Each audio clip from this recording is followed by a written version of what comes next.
All right, Ambush, and today we are joined by an alt-pop artist, songwriter, multi-instrumentalist, and producer who has recently released two killer singles, one of her own and one a cover of one of possibly my favorite bands of all time, the incredible Blondie. And of course, we are here to discuss both of these tracks with the amazing Juliana Eye. How's it going today, Juliana? I'm doing great. Thanks for having me. Ooh, it is an absolute pleasure and honor. I am very excited to be diving behind some music with you here today. And of course, I mentioned there a cover of Blondie. It's a part of a much larger project, Coverama. So of course, I have to kick things off right there. How did you become involved with this project?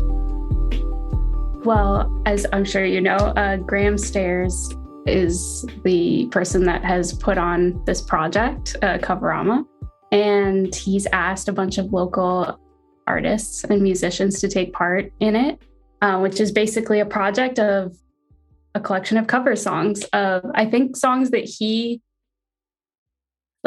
partially curated as well as the artists. So I've just known Graham for a long time, and he asked me if I would do a cover for this series, and I was like, hell yeah, let's go. Hell yeah. I mean, all it takes is the invitation, right? Thank you for opening the door. Yeah.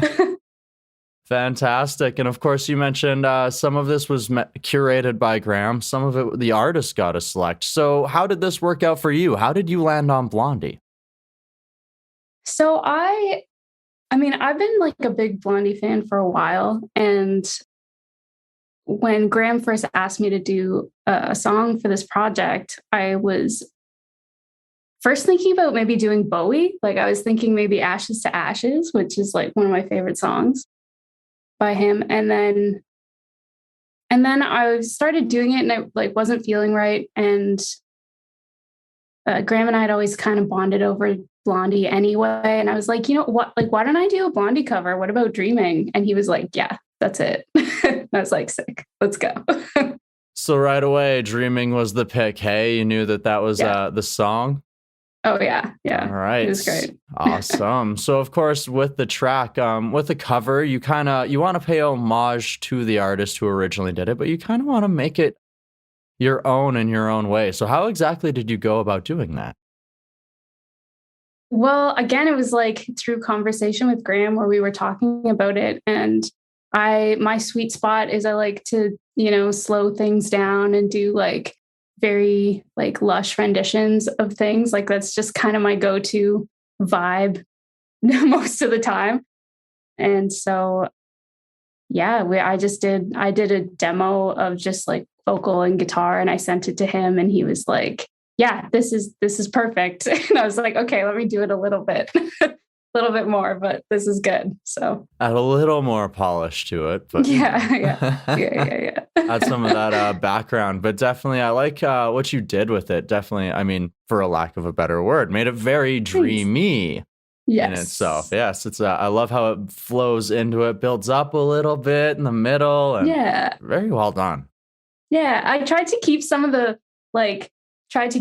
new wave kind of synth sounds too, and I used now I can't remember off the top of my head, but there was a drum machine that Blondie used kind of famously, like on Heart of Glass, and I was like researching, and I was like, what's this instrument? I want to kind of pay homage that way too, like sonically. So Heart of Glass is probably my favorite Blondie song myself. So definitely that drum machine. Oof. It's a classic. Yeah. I mean, Blondie themselves, just classic all around. Yeah. Oh yeah, totally. And of course, with Coverama, it's not just this upcoming CD, this collection of 9 different artists covering amazing tracks. It also happens to be an upcoming show on May 21st at the Drake Underground in Toronto that you're a part of. 6 different artists, of course, one of those, Juliana Eye. So I need to know, A, what can music fans in Toronto expect from this upcoming set? And B, how excited are you to hit the stage after what I can assume may have been a little while here? It's been a while. I haven't personally like done a performance like as an artist in a couple years, like since the pandemic. So I'm a little bit nervous, but I'm also like hella excited. And yeah, you can expect to hear the cover, and you can expect to hear a couple singles. Lots of high energy, and yeah. Right. Yeah, I'm pumped. Yeah. Perfect. Awesome. Excited, a little bit nervous. And of course, for some of us, when some of us have a pregame warm-up before things to maybe handle some of those nerves. So does Juliana Eye have a pre-show ritual before she takes the stage? Kind of. I do my vocal warm-ups, and I usually make myself this like a calming tea, because I do actually get really nervous. So I try and zen out a little bit, make sure my voice is in check, and then hit the stage and hope for the best. So that's it. Nothing cool. Nothing cool, just the performance. Nothing cool. Right? Yeah. The cool part comes once you hit the stage. Yeah, exactly. That's when the nerves go, and then you're rocking it, you know? Exactly. Yeah. Hey. All right. Well, I'm hoping that this show kills it for you. I hope that the crowd is out there rocking. I'm sure many people are at the anticipation to get out and out at shows and otherwise. I mean, not just the musicians, but the fans too, right? Oh, yeah, definitely. Yeah. Oh, of course. And of course, there you mentioned there's going to be a couple other singles being played at this show as well. And you recently released a new single on April 29th entitled Wasted Youth. So, of course, I need to know. I need to dive into it. What exactly does this song mean to you? What were you trying to capture in it? So this is kind of the first song off of a project that I'm going to be releasing over the course of the year. And I don't want to give away the title of the project, but when I was writing it, it was a lot of going back to like my teenage years and like early adolescence, and thinking about a lot of like the growing pains of life and, experiences. And yeah, I wrote this song with my co-writer, Tal Weisman, who also produced the song. And we just wanted like a really like nostalgic, high energy kickoff to this project. Okay, getting it started with a little bit of hype, hey? Yeah.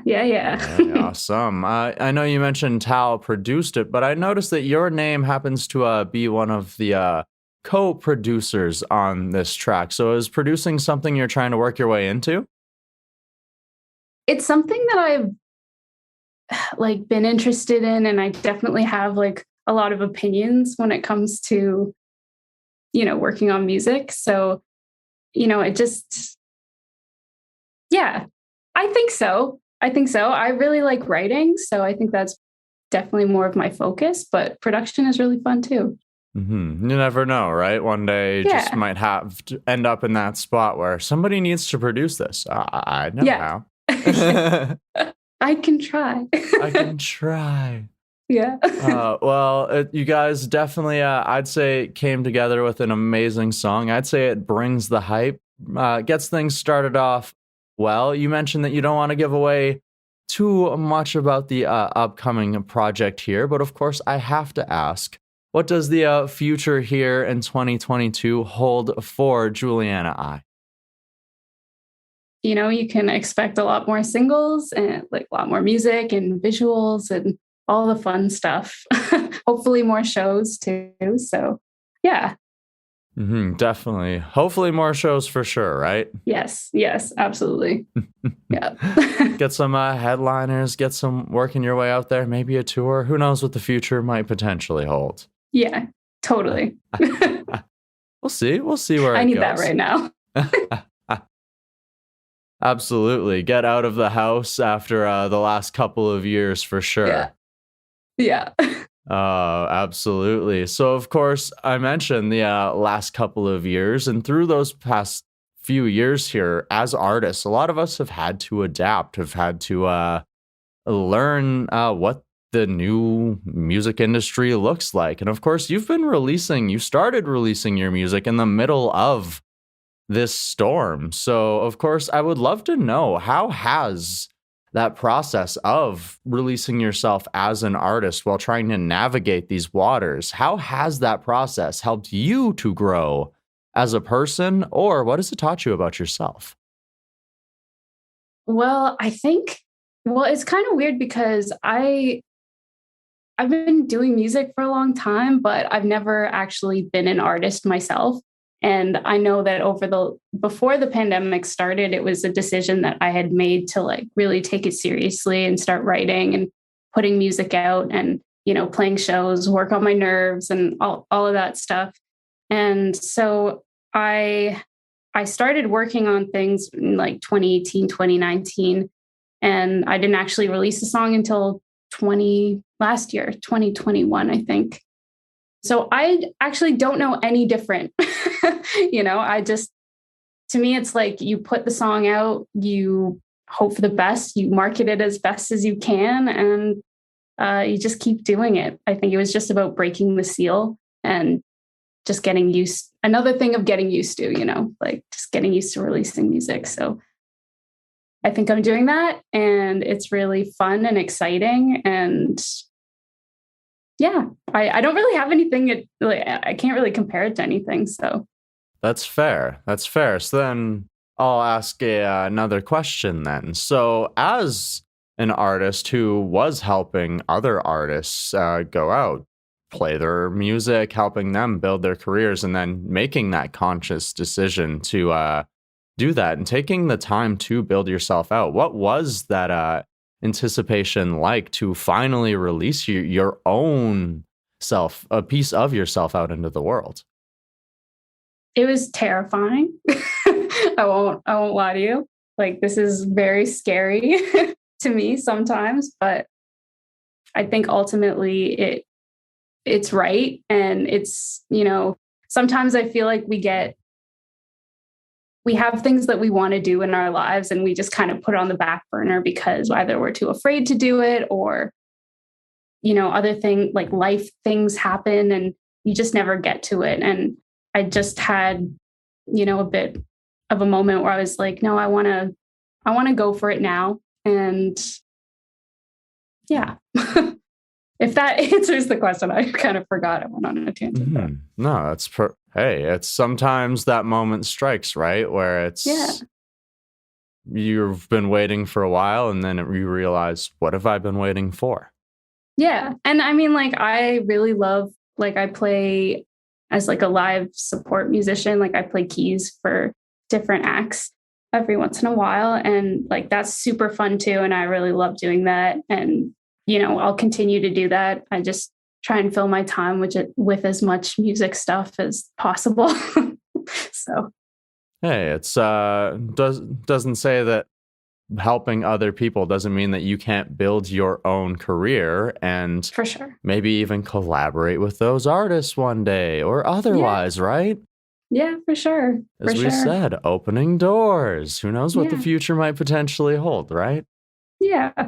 Exactly. Well, I am excited to see what the future holds for one Juliana Eye. If the fans want to continue to keep apart, to keep watch of this journey, to interact with you, what is the best way to do that?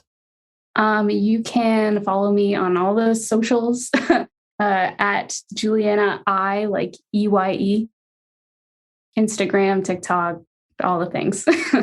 Hey, as they absolutely should. Go out there, support her, jam her music. As she said, there's more singles coming your way, and you do not want to miss out. Juliana, thank you so very much for joining us here today.